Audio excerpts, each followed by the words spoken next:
Mis gibi şifa çorbası yaptım. Tarhana çorbası. Aras, koş, sana tarhana çorbası yaptım anneciğim. Mis gibi şifalı şifalı. Hadi koş. Geldim. Geldi mi anneciğim? Ha, kaşığınla mı geldin? Aferin sana ya. Ben de kaşık getirmeyi unutmuşum zaten. Aferin anneciğim. Hadi bakalım. Böyle mis gibi iç de bir görsün arkadaşlar. Çocuklar nasıl çorba içiyormuş böyle hasta günlerinde, hele bu tarhana ne kadar faydalı biliyor musunuz? Oo, çok güzelmiş bu çorba ya. O da ne? Kaşığı yedin.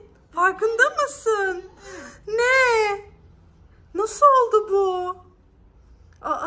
Hemen git yeni kaşık getir bari. Nasıl oldu? Anlayamadım ben bunu. Kaşığı yedi çocuk. Eridi mi? Eriyen kaşık mı yapmışlar? Evet, çikolata. Ben bir daha getireyim en iyisi. Git bir daha getir ya. Niye böyle oldu bu kaşık? İnanmıyorum. Hadi koş. Yeni kaşık getir. Allah Allah. Niye böyle oldu bu kaşık? Geliyor musun? Kaşık getirdim. O ne? Kaşık bununla içeceğim. O kaşık mı acaba? Şaşkın mısın? O bir bıçak, gidip lütfen kaşık getirir misin? Ne yapıyorsun? Hayır, o kaşık öyle kesilmez. Demir o, demir. Demir değil mi bu ya? Demir değil, çikolat. Çikolat mı? Evet. Hadi gidip lütfen düzgün bir kaşık. Allah, bir kaşık getir ya. Nasıl ya? Bu kaşık çikolata mıymış? Nasıl yani? Böyle yapsam şimdi eriyecek mi bunun içinde? Değişik. Getirdim. Hadi gel. O ne?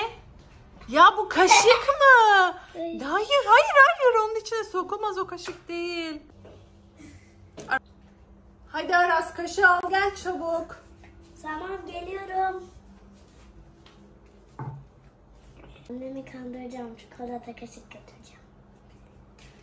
Yedek olarak 2 tane yedeğim var.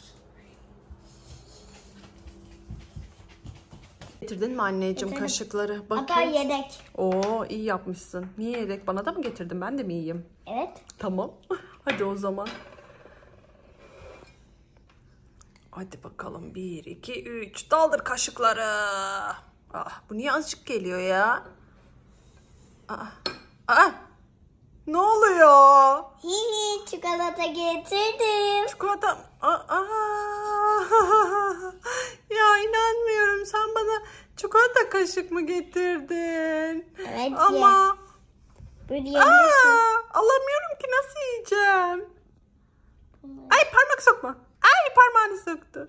Ay, hayır, ne yapıyorsun? Buyur, sen bunu ye. Bunu mu yiyeyim? Tamam. Ya. Tamam, şimdi içebileceğim ben. Kesin içeceğim artık. Ama ya. Anne, çikolata. Ya. Al ye. Eridi. Al kaşığı ye. Buyur. Yiyemiyorum ki, şuna bak, bir tanesi kırıldı, bir tanesi eridi. Hadi ye bunu. Onu mu yiyeyim? Kaşığı Tamam. ye. Kaşığı mı yiyeyim? Kaşığı yiyemem. Çorba Ya bu içmek. çikolata diyorum. He. Yiyeyim o zaman. Bir bakalım nasılmış. Gerçekten yiyor. Bakayım. Güzel mi? Güzel.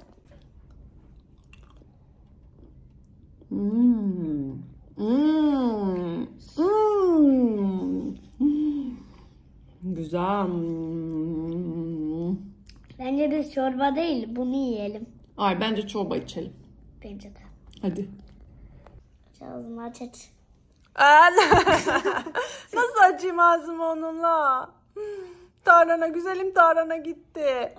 Çikolata tarhanası. Şifa çorbası ne oldu böyle? Tarhana çorbası oldu. Ya. Şifa çorbası ne oldu söyleyeyim mi? Ne oldu? Tarhana şeker kaşığı. İyice kırıldı. Ne yapıyorsun? İstedim. Ya. Şifa olsun, bal şifa.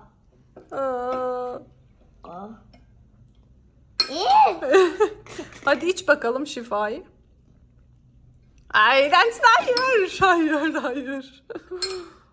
Neyse, bir kan kolayla dondurma içti.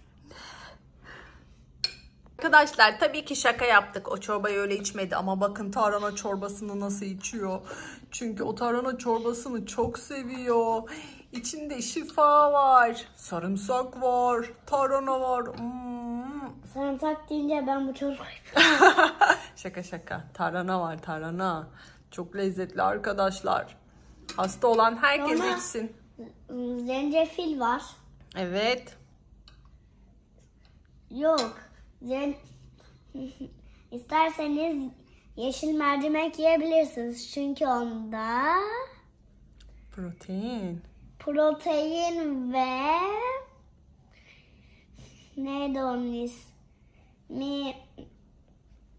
Hani var diye anne. Ne vardı annem? Ve onun içinde zencefil.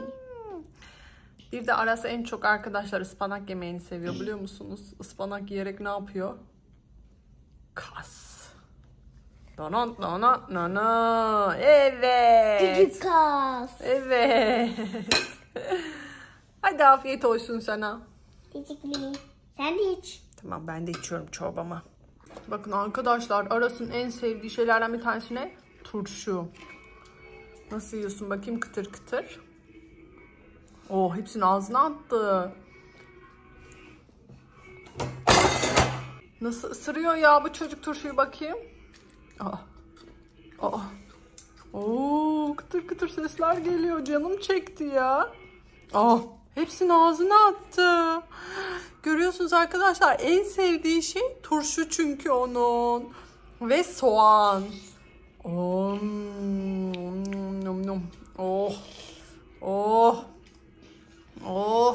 Bir de ıspanak. Görüyorsunuz ıspanağı. Şimdi bir tane de ıspanak yiyecek.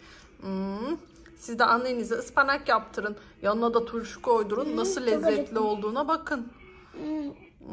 Bu bana çok fazla. Doydum bile. Yeah. Evet şimdi de bir ıspanak alıyor ağzına. Biraz sıcak olabilir belki üfleyerek al. Bakalım sıcak mı?